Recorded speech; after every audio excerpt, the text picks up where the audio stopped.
எல்லாருக்குமே 7 உலக அதிசயங்களை பத்தி நல்லா தெரியும்.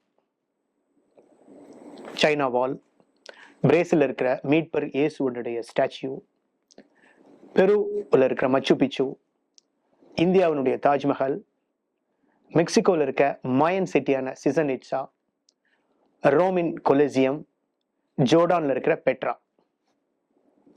ஆனா இது தவிர மேலும் 10 உலக அதிசயங்கள் இருக்கிறது உங்களுக்கு தெரியுமா?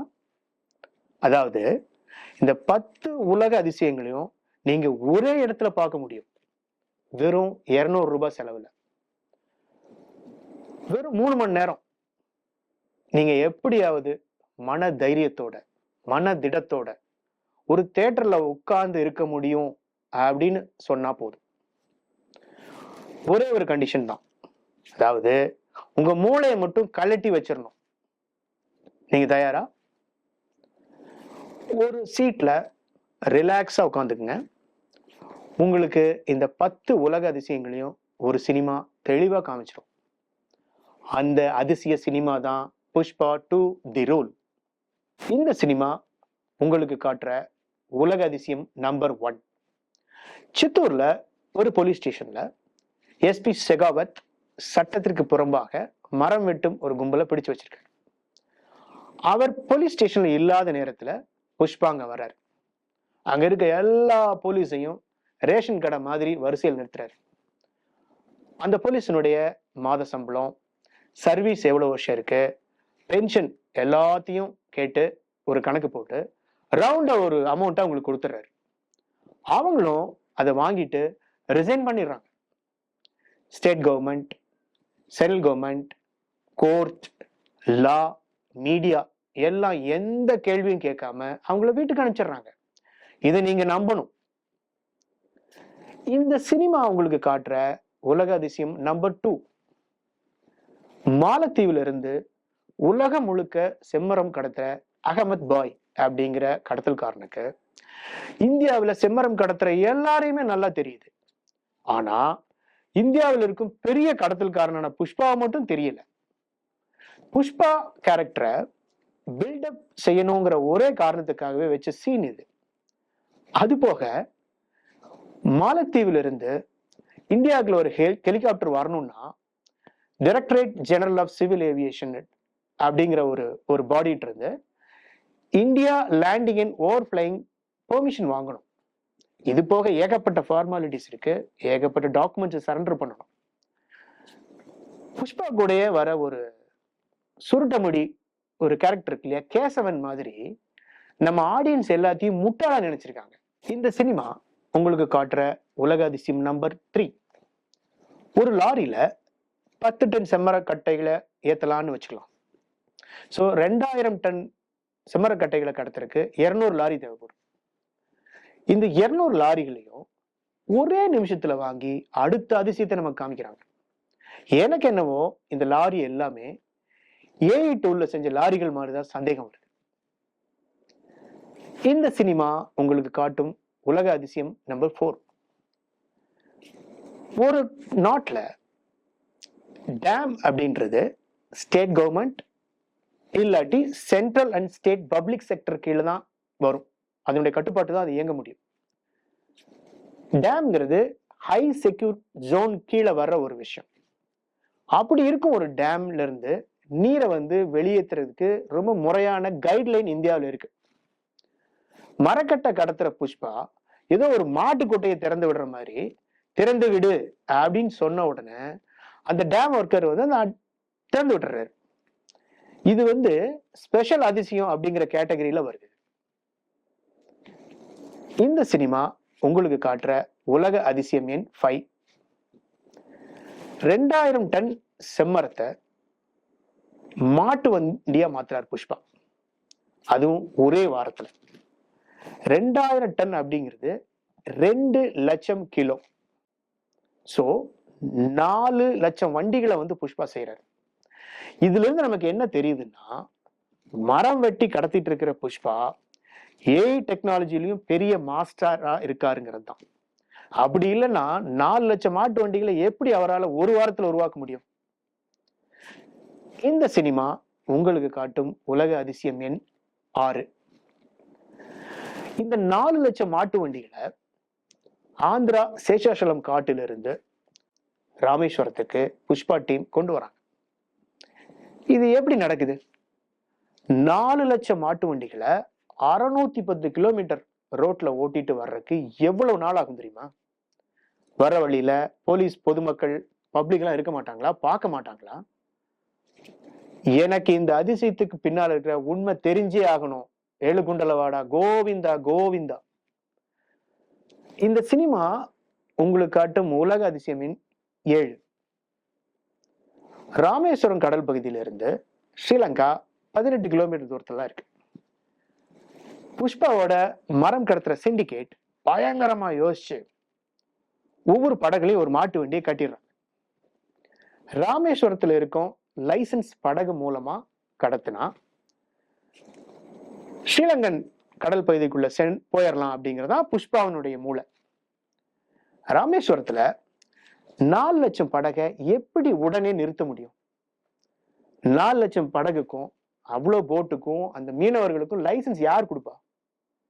இதுல பெரிய ஜோக் என்னன்னா, இந்தியா முழுக்க இருக்கிற மீன் பிடிக்கிற போட்டுகளோட எண்ணிக்கையே 1,66,333 தான். இந்த சினிமா உங்களுக்கு காட்டுற உலக அதிசயம் நம்பர் 8. ஷெகாவத் அப்படிங்கிற IPS அதிகாரிய ஸ்ரீலங்கன் கோஸ்ட் கார்டு தடுத்து நிறுத்துறாங்க. ஆனா இந்த 4 லட்சம் கடத்துற போட்டுகளை ரொம்ப சாதாரணமாக இந்திய இலங்கை கடல் எல்லையை தாண்டி போயிருது. அங்க Sri Lankan government, Sri Lankan military, Sri Lankan navy எல்லாம் தாண்டி புஷ்பா அவருடைய ஹெலிகாப்டரை பார்க் செஞ்சுட்டு ரொம்ப கேஷுவலா நின்றுட்டு இருக்காரு. இது போக SP ஷெகாவத்தை பார்த்து தாடியில ஒரு எக்ஸ்போர்ட் காமிக்கிறார். இந்த சினிமா உங்களுக்கு காட்டுற உலக அதிசயம் எண் 9. ஸ்ரீவள்ளி, நீ ஒரு போட்டோ கேட்டதுனாலதான் நான் சீஃப் மினிஸ்டர் ஆனேன் அப்படின்னு பூமி ரெட்டி சித்தப்பா நாயுடு சொல்றார். இதே ஸ்ரீவள்ளி இந்தியாவினுடைய பிரைம் மினிஸ்டர், அமெரிக்கா, ரஷ்ய ஜனாதிபதியோட போட்டோ எல்லாம் கேட்டிருந்தா அவங்களோட நிலைமையெல்லாம் என்ன ஆயிருக்கும்? இது போக சித்தூர் பார்டரை புஷ்பா மூடுறேன், இங்க அரசாங்க ரூல் இல்ல, புஷ்பாவோட ரூல் அப்படிங்கிறார். ஒரு டிஸ்ட்ரிக்டினுடைய பார்டரை மூடுறது அப்படின்னா என்னன்னு தெரியுமா? இந்த சினிமா உங்களுக்கு காட்டும் உலக அதிசயம் எண் 10. ஜப்பான்ல இருக்கிற யோகோஹாமா அப்படிங்கிற ஒரு துறைமுகத்துக்கு போகும் ஒரு கார்கோல புஷ்பா 42 நாள் ஒளிஞ்சிருக்காரு. உணவு எதுவுமே இல்லாம. அந்த துறைமுகத்துல இருந்து இறங்கின உடனே ரொம்ப சரளமா ஜாப்பனீஸ் லாங்குவேஜ்ல பேசுறாரு. அந்த 42 நாள்ல கார்கோக்குள்ள உட்கார்ந்து ரெபிடெக்ஸ் மாதிரி ஒரு புத்தகத்தை அவரே படிச்சு ஜப்பான் லாங்குவேஜை கத்துக்கிட்டேன் அப்படின்னு சொல்றாரு. ஆனா இந்த புஷ்பாக்கு எழுத படிக்க கூட தெரியாது, அதாவது அவரோட தாய்மொழி உட்பட. ஸோ இந்த சினிமாவின் ஸ்கிரிப்டினுடைய சென்டர் பாயிண்டா இருக்கிறது ஹீரோயிசம். ஸோ இந்த ஹீரோயிசம்க்கு லெஃப்ட் சைடில் இருக்கிற கேரக்டர் ஒன்னே ஒன்று தான். இந்த சினிமாவில் சொல்ற மாதிரி புஷ்பா புஷ்பா புஷ்பா புஷ்பா புஷ்பா புஷ்பா புஷ்பா. இந்த ஹீரோயிசம்ங்கிற ஒரு சென்டர் பாயிண்ட்டுக்கு ரைட் சைடில் இருக்க கேரக்டர்ஸ் தான் ஸ்ரீவள்ளி, பன்வர் சிங் ஷெகாவத், மங்களம் ஸ்ரீனு, சித்தப்பா நாயுடு, கேசவன், வீரத பிரதாப் ரெட்டி, ஹமீத், சென்னை முருகன் மாதிரியான கேரக்டர்ஸ். ஸோ இந்த என்டையர் ஸ்கிரிப்ட்ல இந்த ஹீரோயிசத்துக்காக இந்த புஷ்பாவினோட ஹீரோயிசத்தை டெவலப் பண்ணிட்டே இருக்கிற வேலையை தான் ஒரு சைட் பண்ணியிருக்காங்க. இந்த ரைட் சைடு வச்சிருக்கிற கேரக்டர்ஸ் எல்லாம் இந்த புஷ்பாவினோட ஹீரோயிசத்தை சப்போர்ட் பண்றது, பூஸ்ட் பண்றது, அதை என்கரேஜ் பண்றதுக்காக வர்ற கேரக்டர்ஸாக தான் இதில் அமைச்சிருக்காங்க. இதுதான் இந்த சினிமாவினுடைய என்டையர் ஸ்கிரிப்டினுடைய டிசைன். மரம் கடத்தி விற்கும் ஒரு மனிதன் முட்டாளாக, சட்டம் பற்றி எதுவுமே தெரியாதவனாக, ஒரு காட்டுமிராண்டியாக, அடிப்படை அறிவு கூட இல்லாதவனாக, தாழ் மனப்பான்மை கொண்டவனாக, அதே நேரம் கடத்தல் விஷயங்கள் தந்திரம், குரூப்டு தனங்கள் நல்லா தெரிஞ்சவனா இருப்பான். இந்த கேரக்டர்ல அல்லு அர்ஜுன் ரொம்ப சரியா பொருத்தமா நடிச்சிருக்காரு. ஒரு ஹெலிகாப்டரை இறக்குற இடம்ங்கிறது 30 அடிக்கு 30க்குள் ஒரு பிளாட்டாகவும் சேஃப்டி சர்க்கிள் 110 அடி டயாமீட்டரும் இருக்கணும். ஆனா புஷ்பா ஏதோ ஒரு டிவிஎஸ் 50 பார்க் செய்யற மாதிரி எங்க வேணாலும் அந்த ஹெலிகாப்டர் நிறுத்துறாரு. இது போக அந்த ஹெலிகாப்டர்ல சோஃபா வேற தொங்க விட்டு பறக்கிறாரு. இதெல்லாம் ரொம்ப நல்ல காமெடி சீன்களா வந்திருக்கிறது. ஆனா இதெல்லாம் illogical comedy scenes. SP Bhanwar Singh Shekhawat ஐபிஎஸ்ஆ நடிச்சிருக்கிற ஃபகத் ஃபாசில் கேரக்டரை ஒரு பஃபூன் மாதிரி நடிக்க வச்சிருக்காங்க.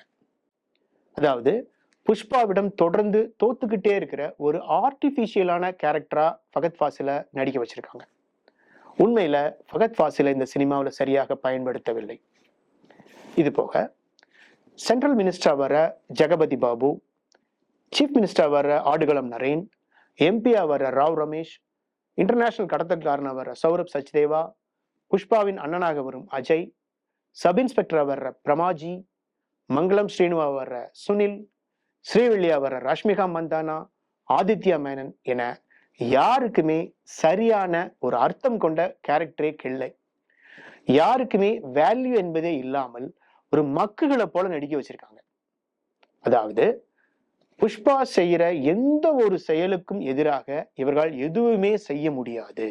அதற்கான சுய அறிவு, மூளையே கிடையாது. புஷ்பா சொல்வதை மட்டுமே கேட்டு மடையாட்டுவார்கள். புஷ்பாவிற்கு பின்னாலேயே அலைந்து கொண்டிருப்பார்கள் என்பது போல இவர்களுடைய கேரக்டர்ஸ் இருக்கின்றன. இந்த சினிமா 1960களில் எம்ஜிஆர், என்டிஆர், பாலகிருஷ்ணா, ரஜினிகாந்த், விஜயகாந்த் என எல்லோரும் சேர்ந்து நடிச்சிருந்தா எப்படி இருக்குமோ அப்படி இருக்கு. மொத்தத்துல புஷ்பா 2 ஒரு cartoon comedy cinema. Cinematography and location, காடுகள், கடல், கிராமம், சிட்டி, போர்ட் என பலவிதமான இடங்களுக்கு இந்த சினிமாவோட கதை போகுது. நிறைய இரவு பகல் காட்சிகளும் வருது. இதை சிறப்பா ஒளிப்பதிவு செய்த போலந்து நாட்டை சேர்ந்த மிரஸ்லாவ் கூபா புரோசக். முக்கியமாக இந்த சினிமா முழுக்க நல்ல லைட்டிங் ஒர்க்கை இவர் பண்ணியிருக்கார். கதைக்கு மிக பொருத்தமான லொகேஷன், காஸ்டியூம் என எல்லாமே கச்சிதமா செஞ்சிருக்காங்க. எடிட்டிங், ஒரு கமர்ஷியல் சினிமாவுக்கு தேவையான வேகத்துல காட்சிகளை சரியா எடிட்டிங்கில் கொண்டு வந்திருக்கும் எடிட்டர் நவீன் நூலி. மியூசிக், ஒரு கமர்ஷியல் சினிமாவுக்கு பொருத்தமான மியூசிக்கை தேவி பிரசாத், சாம்சியஸ் 2 பேரும் சேர்ந்து கொடுத்திருக்காங்க. இந்த சினிமாவினுடைய script writing and direction Sukumar பண்ணியிருக்கார். Pushpa 2 the rule 2024 December 5 release ஆயிருக்கு. நிறைய பணம், நிறைய நேரம், எஃபர்ட் எல்லாம் போட்டு புஷ்பா 2 நமக்கு கொடுத்த இந்த மொத்த டீமும் சேர்ந்து ஒரு மீனிங்ஃபுல்லான நம்புற மாதிரியான சினிமாவை நமக்கு தர வாழ்த்துக்களை சொல்லிவிட்டு பெட்ஃபோ சினிமா சேனலை லைக் பண்ணுங்க, share it with your friends and subscribe பண்ணுங்க. மீண்டும் அடுத்த சினிமா ரிவ்யூ சந்திப்போம். தேங்க்ஸ்.